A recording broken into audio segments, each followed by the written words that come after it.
We've been discussing affordable housing in the Triangle. Dana's back with us to talk about the state of low-income housing and what CAHEC is doing to help. And Dana, we appreciate you hanging out for another segment.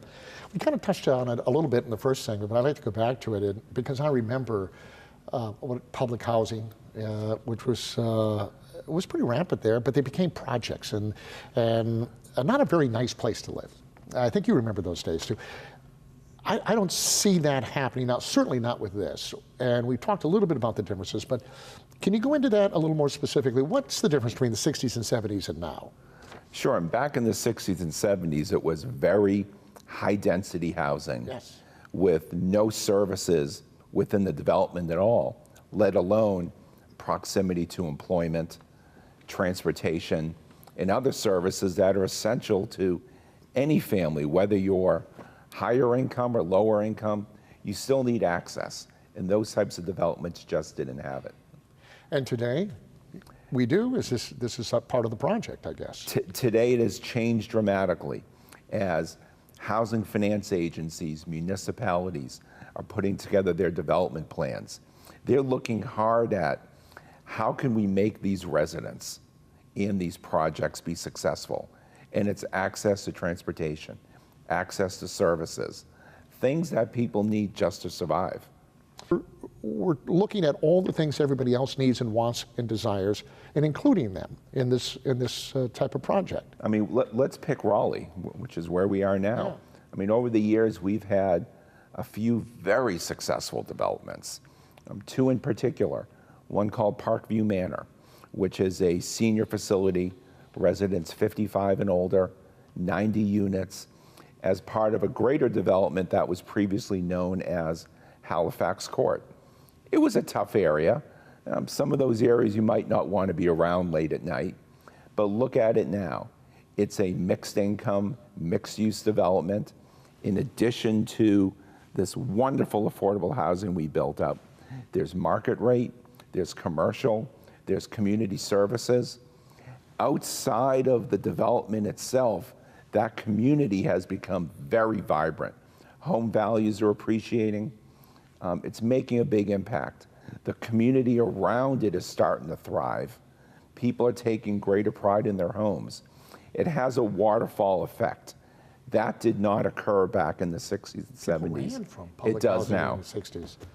Well, how does that make you feel as you sit back and look? I don't know how long you've been associated. I probably should have asked you that with the organization, but at the end of the day, you must sit back and take a look back over your shoulder. How does it make you feel? You know, we all have great days and challenging days at work, but you can go home at night feeling good that you really made an impact. CAHEC just celebrated its 25th anniversary. Fortunately, I've been there 18 years of it, and we've grown a lot. We now have a portfolio that's a little over $2.1 billion under management, 650 developments, 10-state footprint. But more importantly, we're able to impact within that portfolio nearly 78,000 residents.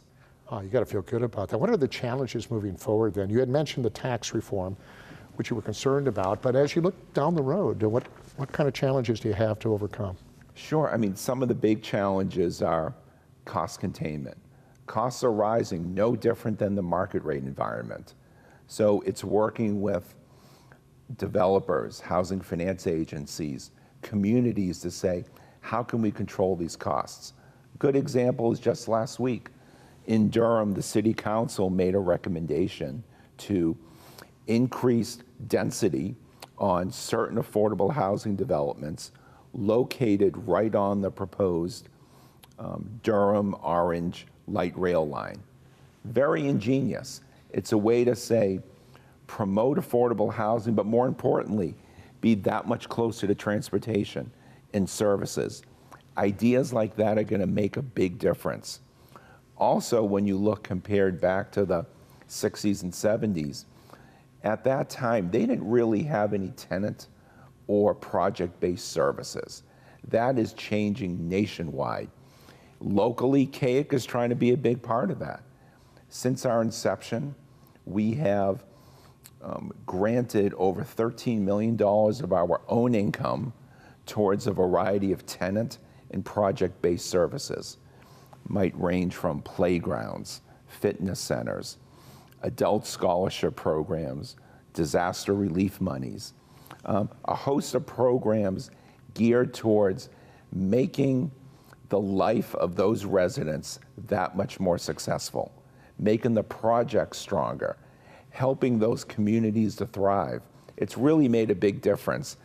That's how we try to contribute. Oh, it sounds like an amazingly successful program. I can see you beaming from right here, and you deserve it. I thank you so much for taking time for us today. I learned a lot, and I love happy endings. It sounds like a happy ending. Thanks for letting us share our story. Dana, thank you very much. And thank you for watching. We hope you've enjoyed today's show. If you have any questions or would like to know more, visit our website at raleighcw.com and myrdctv.com. I'm Bill LeMay. Thank you for watching Community Matters, and we'll see you next week.